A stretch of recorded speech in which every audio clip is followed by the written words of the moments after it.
có sai rồi chứ. Có nhớ sai cả lần thế, hai nhớ sai cả lần thế này. Chú cả họ. Trời ơi, có một táo này qua cái gì chứ?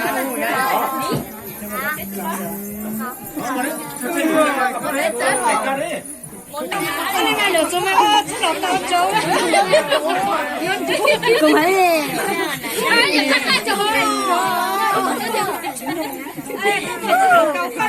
Đừng phải được rồi. Anh tao có à?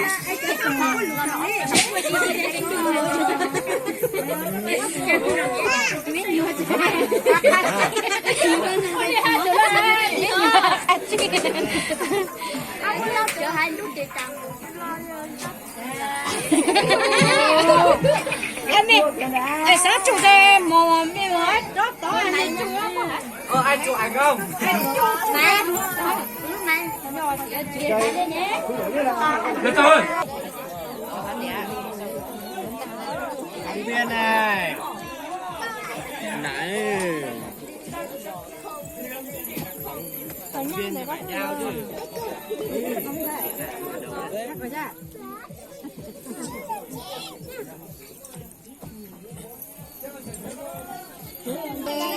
Ê, tôi giờ chụp khéo. Lẽ tụi nó chụp khéo. Tụi nó chụp khéo.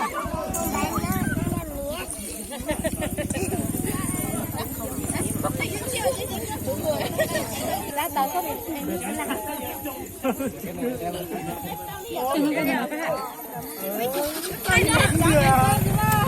để mình nhau sai bao để sao ai vô Cái tuần hảo nha.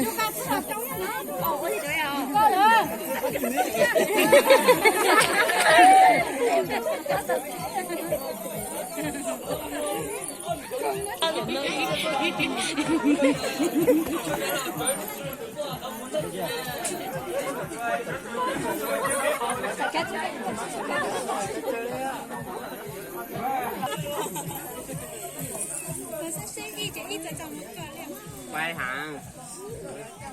Làm đây lâu đi.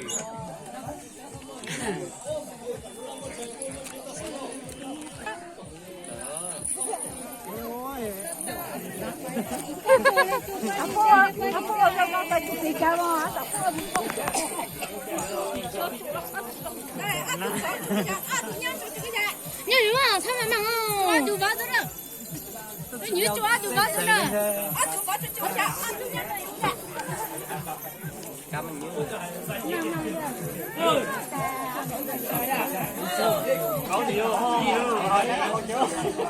Sao rồi?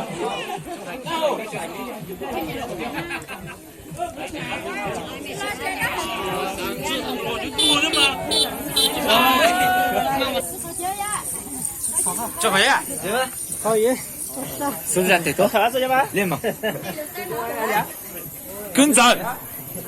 Cho cái nhá. Ôi, không mặt chỉ.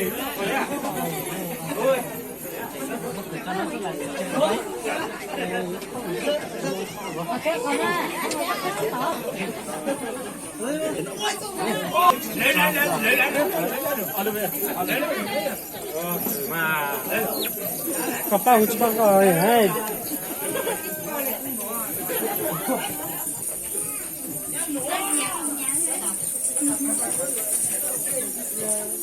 Ôi, vào tay mình bé gì ơi.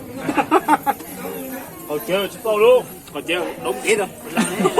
Nếu về đến nhà tôi lắm là bố nhỉ. Mà là chùa cũng là nhang rồi. Có lệnh mò. Có lệnh nhớ gì. Là giảm thế tôi thấy tôi hay tôi to giao thông tôi không mà. Tôi đã xong. Có.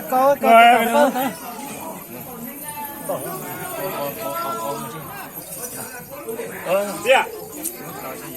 Ôi đúng à? Ai mì ô hô đàn cho nhị cha trong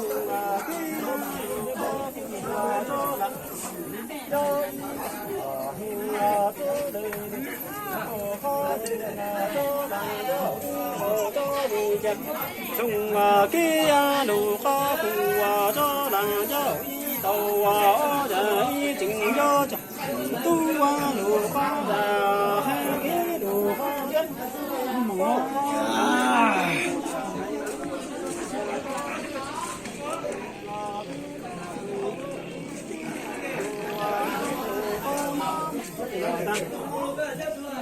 tu trầu ta kỳ đi đó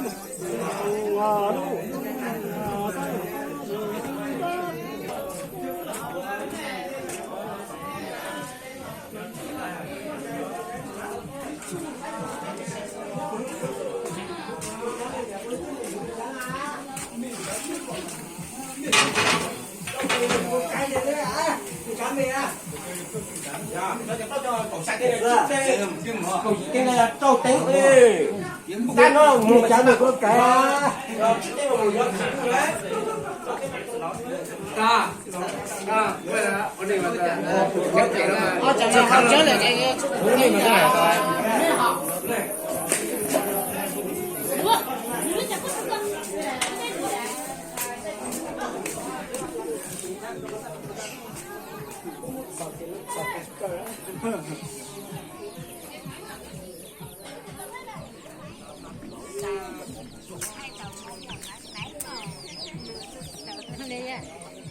Để tìm lỗ chụp phù lên đấy.